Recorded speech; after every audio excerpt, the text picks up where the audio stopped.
ہم اپنے دیکھنے اور سننے والوں کو سلام کہتے ہیں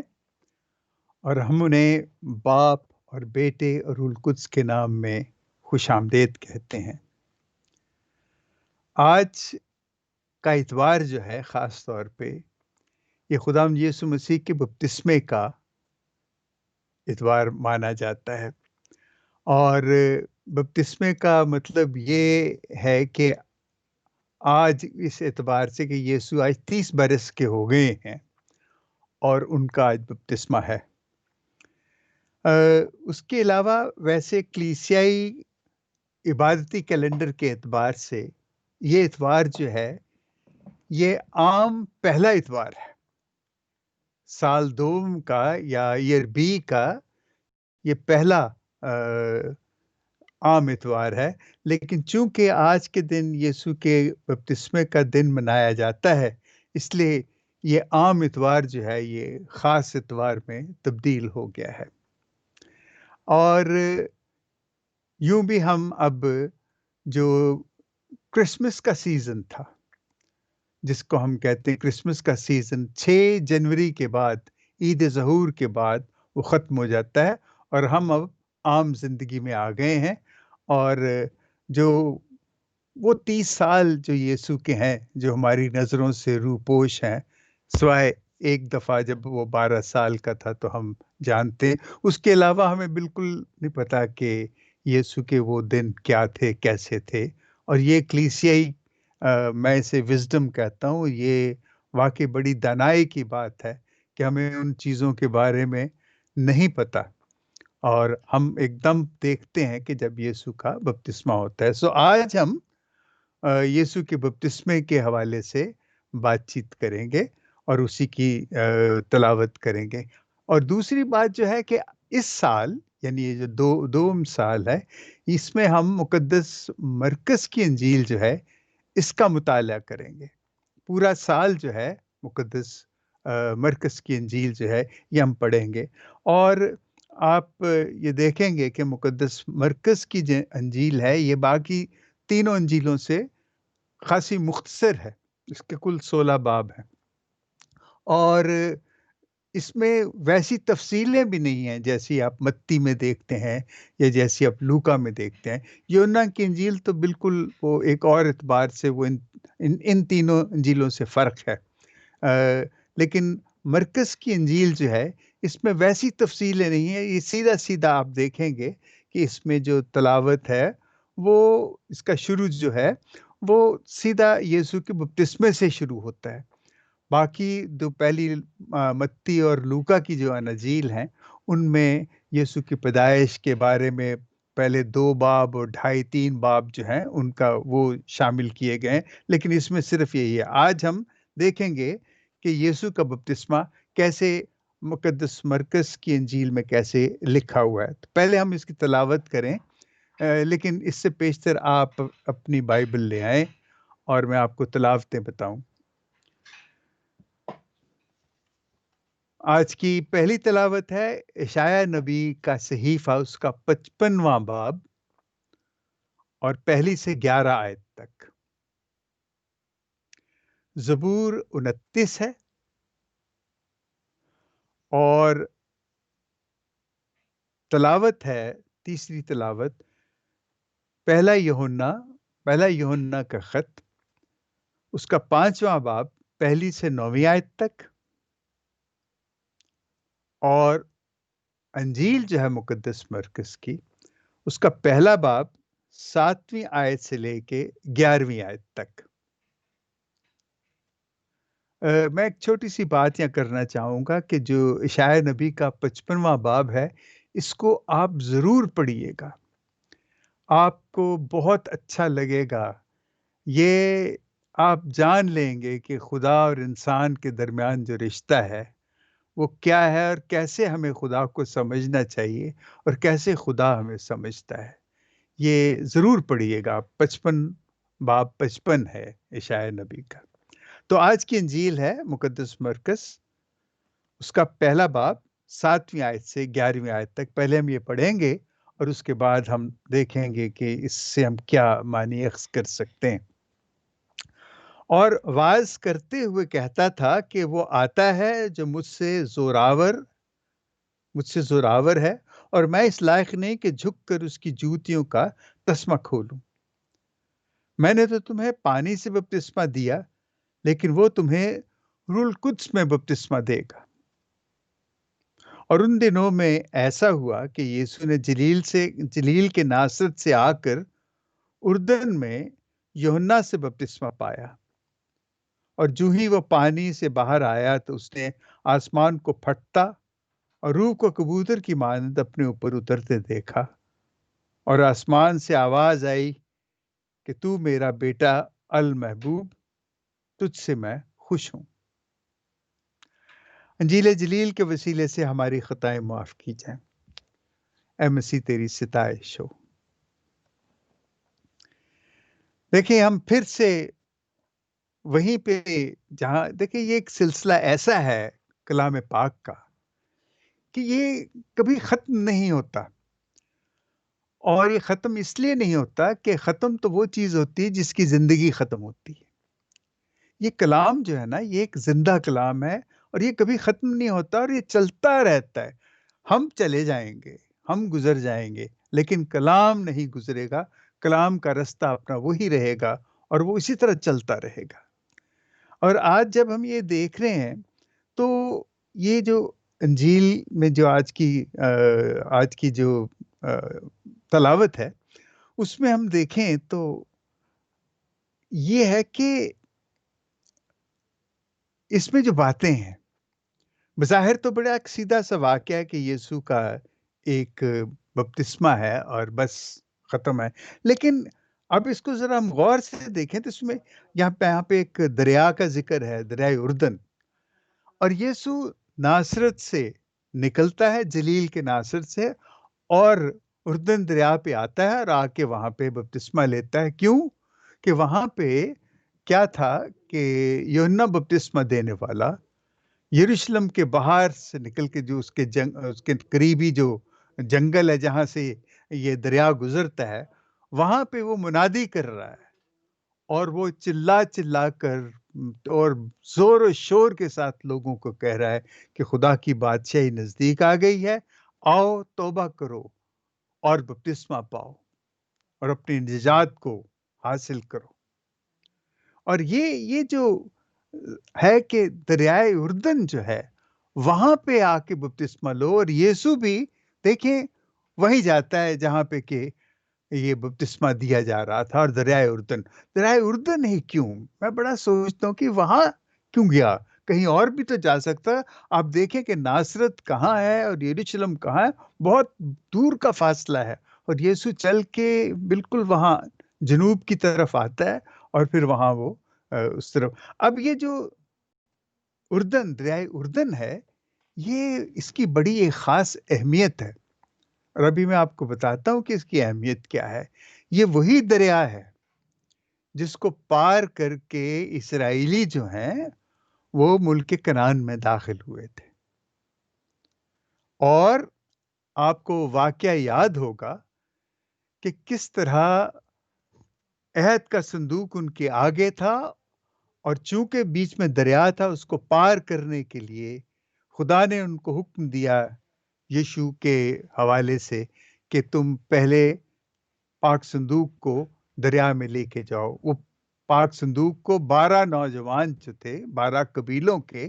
اسرائیل کے، وہ اپنے کندھوں کے سہارے اور جس طرح بھی اٹھا کے وہ درمیان میں لے کے جاتے ہیں، تو کیا ہوتا ہے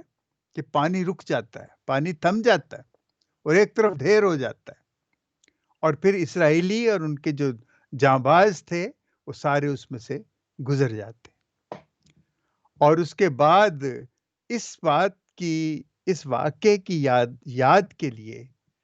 خدا نے ہی ان کو کہا کہ 12 پتھر جو ہیں وہ نکال کے آپ رکھو ان جگہوں پہ جہاں پہ کہ ان لوگوں کے پاؤں گڑے تھے، جہاں انہوں نے صندوق جہاں اٹھایا تھا، تو وہ جو 12 پتھر ہے، تو مجھے آج بھی یاد ہے کہ ہمارے پاکستان میں 12 پتھر ایک جگہ ہے سیالکوٹ میں بڑی مشہور، وہاں وہ کرسچن ٹاؤن ہے، اور وہاں اسکول ہے، اور وہ تو اس وقت تو مجھے نہیں پتا تھا کہ یہ 12 پتھر، ہم بس اسے سرسری سا کہتے تھے کہ اس جگہ کا نام 12۔ لیکن آج مجھے جب میں پڑھ رہا تو مجھے ایک دم وہ یاد آیا سارا، وہ میں نے کہا یہ تو اس حوالے سے اس جگہ کا نام 12 پتھر رکھا گیا، اور وہ جو 12 پتھر جو تھے وہ اسی دریا اردن کے بیچ میں وہ پتھر رکھے گئے تھے، اس کو کہ آنے والی نسلیں یاد رکھیں۔ اب دیکھیں، عہد کا صندوق اس وقت جس کے ذریعے پانی رکا اور پوری فوجیں اور پوری جو اسرائیلی قوم تھی وہ اس میں سے گزر کے ملک کنعان میں داخل ہوتی ہے۔ اب آپ یہ دیکھیں کہ وہ عہد کا صندوق تھا، اور یسوع جب پانی میں اترتا ہے تو یسوع بھی تو عہد کا صندوق ہے نا، اور یہ یسوع وہ عہد نامہ ہے جو پانی میں اترتا ہے۔ اور کس پانی میں اترتا ہے؟ جس میں یوحنا بپتسمہ دینے والے نے ان تمام لوگوں کو بپتسمہ دیا تھا اور ان کے گناہ جو تھے وہ دھوئے تھے۔ اب یہ بھی ایک علامتی بات ہے کہ یسوع اس پانی میں اتر کے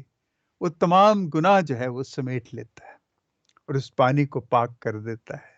یہ دیکھیں کس طرح یہ چیزیں ملتی ہیں۔ وہ صدیوں پہلے وہ دریائے اردن تھا، وہ آج بھی تھا،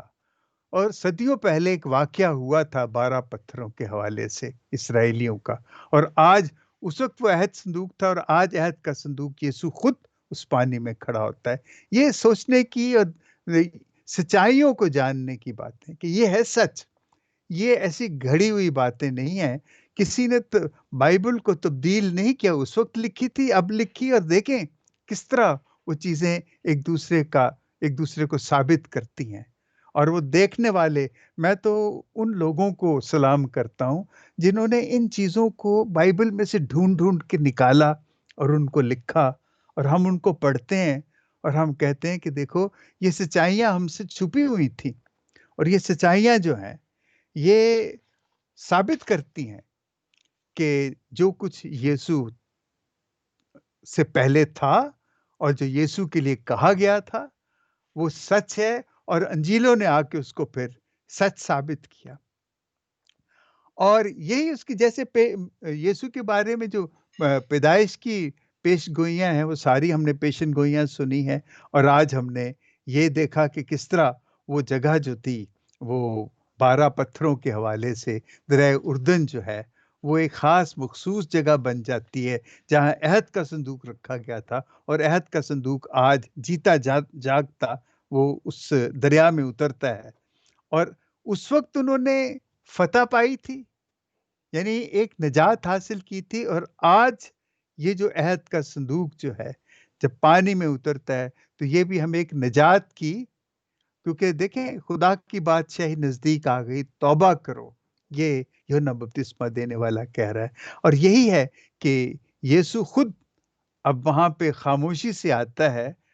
لیکن وہ خاموشی سے آتا ہے، یوحنا بپتسمہ دینے والا تو اسے کہتا ہے کہ میں تو اس کی جوتیوں کا تسمہ بھی کھولنے کے لائق نہیں ہوں، یہ اتنا بڑا ہے، اور یہ میں تو پانی سے بپتسمہ دیتا ہوں، یہ روح القدس سے بپتسمہ دے گا۔ اور یوحنا، مقدس یوحنا جس کی انجیل ہے یوحنا، وہ کہتا ہے دیکھو یہ خدا کا برہ ہے جو جہان کے گناہوں کو اٹھا لے جاتا ہے۔ یعنی یہاں پہ وہ یسوع کی شناخت کس طریقے سے ہوتی ہے کہ وہ لوگ جو ہیں، یعنی یوحنا بپتسمہ دینے والا اور مقدس یوحنا کس طرح یسوع کو ایک دم ظاہر کرتے ہیں۔ دیکھیں وہ باتیں ہو جاتی ہیں لیکن لوگ ذہن میں نہیں رکھتے۔ اس وقت شروع ہو گیا تھا یسوع کا اظہار، ویسے تو پوری بائبل میں یسوع کی آمد کی تمام پیشن گوئیاں یہ ہیں۔ آج جب وہ بپتسمہ لیتا ہے اس وقت اس کو بالکل ظاہر کر دیا جاتا ہے، اور جب وہ بپتسمہ لینے آتا ہے تو اس وقت جو ہے یوحنا بپتسمہ دینے والا تو جانتا ہے، تو وہ کہتا ہے کہ میں تجھے کیسے بپتسمہ دوں؟ تو یسوع نے اس کو کہا کہ اسی طرح ہونے دے۔ اب کیوں یسوع نے آ کے ایک عام آدمی کی طرح بپتسمہ لیا؟ وہ دیکھیں یسوع کا انسان ہونا بہت ضروری ہے۔ اگر وہ خدا ہو کے یہ سارا کچھ کرتا ہے اور صلیب پہ مرتا ہے تو یہ کوئی کمال کی بات نہیں ہے۔ خدا تو کچھ بھی کر سکتا ہے، لیکن وہ انسان ہوا، اور انسانیت یا انسان ہونے کو اپنے وجود کو ثابت کرنے کے لیے اس نے عام انسانوں کی طرح آ کے تو دریائے اردن میں یوحنا بپتسمہ دینے والے کے ہاتھوں بپتسمہ لیا۔ اب دیکھیں بپتسمہ کے بارے میں تو کچھ کئی باتیں کہہ سکتے ہیں کہ یہ کہاں سے، یہ ایک رسم تھی جو یہودیوں میں موجود تھی۔ جب وہ غیر یہودیوں کو یہودی کرتے تھے تو ایک رسم ہوتی تھی جس میں پانی کا بھی ذکر ہوتا تھا، پانی کا استعمال ہوتا تھا۔ اور یہ اس طریقے سے یسوع جو ہے وہ ہمیں کس طریقے سے دیکھیں، اب ہم سب جو ہیں بپتسمے کے لیے یسوع کی طرح، یسوع نے تو اپنے آپ کو ظاہر کیا کہ میں انسان ہوں اور وہ انسانوں کی طرح، لیکن ہمارے لیے اس نے جو بپتسمے کا یہ طریقہ کہہ لیں یا یہ جو رسم ہے یہ جو قائم کی، جو بعد میں جا کے ایک ساکرامنٹ بن گئی۔ اور یہ ساکرامنٹ جو ہے یہ ہمارا، آپ یوں سمجھیں کہ یہ شاہی دروازہ ہے۔ جب تک ہم اس دروازے سے نہیں گزرتے ہم باقی فضل خدا کا حاصل نہیں کر سکتے۔ اس میں یہ اعتراف ہے، پاک یوکرسٹ ہے، استقلال ہے، آخری مالش ہے، پاک خدمت ہے، نکاح ہے، یہ وہ تمام ساکرامنٹ ہیں جو علامتیں ہیں، لیکن ان کے اندر وہ فضل موجود ہے کہ جب ہم ان ساکرامنٹس کو حاصل کرتے ہیں تو ہمیں وہ فضل ملتا ہے۔ یہ جو ساکرامنٹس ہیں یہ تو اعمال ہیں، کچھ ایکشنز ہیں، وہ ظاہر ہوتے ہیں، لیکن ان سے جو پیدا ہونے والا جو فضل ہے جو ہمیں ملتا ہے وہ ظاہر نہیں ہوتا، وہ ہمارے اندر، ہمارے دلوں میں، ہمارے اندر نقش ہو جاتا ہے اور وہ موجود رہتا ہے اور ہم اسی میں ترقی کرتے ہیں۔ یہ بپتسمے کا جو ساکرامنٹ یسوع نے خود بپتسمہ لے کے جو قائم کیا ہے، یہ بڑا ایک بنیادی ایک جڑ ہے ہمارے مذہب کی۔ اور اس کے بعد جو چیزیں اس میں باقی ساکرامنٹس ہیں وہ اس کی شاخیں ہیں، پتے ہیں، پھل ہیں، اور اس طرح یہ ایک پھلدار اور اچھا درخت بنتا ہے۔ یہ ایک مسیحی کی زندگی کا ایک آپ یوں سمجھ لیں کہ پوری ایک زندگی کا نقشہ ہے اس کا، کہ کس طریقے سے اس نے مسیحت قبول کرنی، اپنے وعدوں کا، خدا پہ ایمان رکھنا، اور یسوع کو خدا ماننا، یسوع کو خدا کا بیٹا ماننا، اور مقدسہ مریم کو یسوع کی ماں، خدا کی ماں ماننا۔ یہ ساری چیزیں ہمارے اس ایمان کا حصہ ہیں جو ہم بپتسمہ کے وقت ہم یہ وعدے کرتے ہیں، اور یہ کہ سب سے بڑا وعدہ کہ ہم شیطان کی بدی کو ہم چھوڑ دیتے ہیں۔ یہ شیطان کی بدی کو چھوڑنے کا جو ہم وعدہ کرتے ہیں، یہ جو آپ نے دیکھا ہوگا کہ ہر ایسٹر کی جو رات کی ماس ہوتی ہے اس میں بہت بڑا ایک وعدہ، تمام جو کانگریگیشن ہوتی، تمام کلیسیا جو ہے وہ یہ وعدہ کرتی کہ ہم شیطان کی ساری چیزیں جو ہیں ان کو رد کرتے ہیں، ان کو ترک کرتے ہیں۔ اور یہ رسم جو ہے یہ صرف اسی حد تک نہیں ہے کہ ہم بس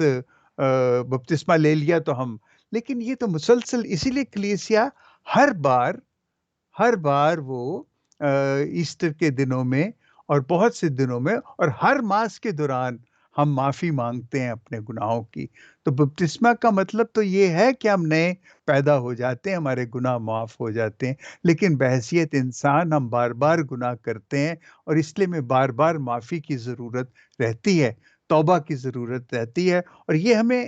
کرنا پڑتا ہے۔ کہ یہ ایک اور چیز جو اس بپتسمے سے جو بہت بڑی ظاہر ہوتی ہے، اور وہ ہے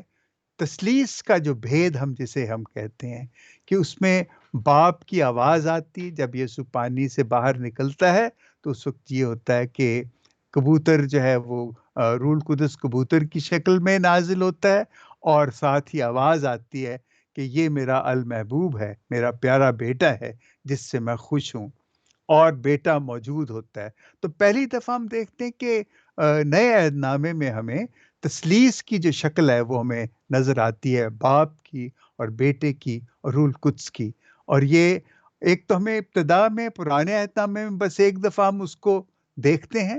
سمجھتے ہیں، اور پھر اس کے بعد ہم دوسری بار یسوع کے بپتسمے پہ بڑے صاف طریقے سے باپ اور بیٹے اور روح القدس کو جو ہے اس کا اظہار ہوتا ہے، وہ ظاہر ہوتا ہے، اور یہ اس کو ہم اپنے ایمان کا حصہ مانتے ہیں۔ اور وہ اور چیزیں ہیں کہ کس کس طریقے سے ہم ان کو ہم سمجھتے ہیں، اور کس کس طریقے سے اپنی زندگی میں کہاں کہاں ان کو روح القدس کو کہاں دیکھتے ہیں ہم، خدا بیٹے کو کہاں دیکھتے ہیں ہم، خدا کو کہاں دیکھتے ہیں ہم، اور خدا کو ہم کہاں دیکھتے ہیں۔ اب دیکھیے، یہ سب چیزیں تو اپنی جگہ ہیں، تو اب یسوع کا بپتسمہ اور یہ ساکرامنٹ اور یہ سب ہمارے لیے یہ کیا ہے؟ دیکھیں، ہمارے لیے تو صرف ایک ہی بات میں کہتا ہوں، ہم کمزور ہیں، ہم سے گناہ سرزد ہوتا ہے اور بار بار ہوتا ہے، اور اس میں فضل جو ہے وہ ہم سے، اگر ہم معافی نہیں مانگتے، اگر ہم توبہ نہیں کرتے، اگر ہم بار بار خدا کے آگے جسود نہیں ہوتے، ہم اسے سجدہ نہیں کرتے، اسے معافی نہیں مانگتے، اس وقت تک ہماری زندگی اور یہ سب بپتسمہ وغیرہ ہے، اس کے کوئی معنی نہیں رہتے۔ ہمیں بار بار اس سے یہ معافی مانگنا ہے، بار بار اپنے گناہوں کا اقرار کرنا ہے، اور گناہوں کا اقرار کر کے یہ نہیں کہ بس ہم نے معافی مانگ لی، گناہوں کا دیکھیں توبہ کا یہی ہوتا ہے۔ توبہ آپ کہتے ہیں کہ میں آئندہ یہ نہیں کروں گا، اور وہ نہ کر کے اور پشیمان ہو کے پھر آپ اس کے مقابلے میں اچھی چیز کرتے ہیں۔ اگر آپ اس کے بعد آپ اچھے عمل نہیں کرتے، تو وہ صرف توبہ کر لینا وہ کافی نہیں ہے، وہ آدھا کام، وہ ہاف ایکٹیویٹی ہے۔ پوری یہی ہے کہ جب توبہ کر لی ہے تو پھر ہم اس کے مقابلے میں اچھے کام بھی کرنے ہیں۔ ہماری زندگی اسی سے، ہم مسیحیوں کی زندگی اسی سے جڑی ہوئی ہے کہ ہم توبہ کرتے ہیں، اور توبہ کر کے پھر ہم نیکی کرنے جاتے ہیں۔ صرف توبہ کر کے نہیں بیٹھ جاتے، ہم نیکی کرنے جاتے ہیں۔ اگر ہم توبہ کر کے نیکی کے اعمال جو ہیں وہ نہیں کرتے، تو ہماری توبہ اتنی، اس کے کوئی معنی نہیں رہتے۔ ضروری ہے کہ ہم توبہ کے بعد، یہ ہمارا بپتسمہ جو ہے، یہ ہمیں ہمیشہ خدا کے فرزند بنا کے رکھتا ہے، ہمیں خدا کا بچہ بنا، خدا کا بیٹا بنا کے رکھتا ہے، یا خدا کی بیٹی بنا کے رکھتا ہے، اور ہم اس حوالے سے ہی خدا کے ساتھ جڑے رہتے ہیں، اس کو پیار کرتے ہیں، وہ ہمیں پیار کرتا ہے، اور ہم اسے پیار، یہ ہے یسوع نے آ کے کیسے وہ جو رشتہ جو ٹوٹ گیا تھا، اس نے وہ آ کے اس بپتسمہ کے ذریعے میں پھر سے خدا کا فرزند بنایا ہے۔ آپ سب کو میں یہ کہتا ہوں کہ خدا یہ توفیق دے کہ ہم اسی کے مطابق اپنی زندگی جو ہے وہ گزاریں، باپ اور بیٹے اور روح القدس کے نام میں، آمین۔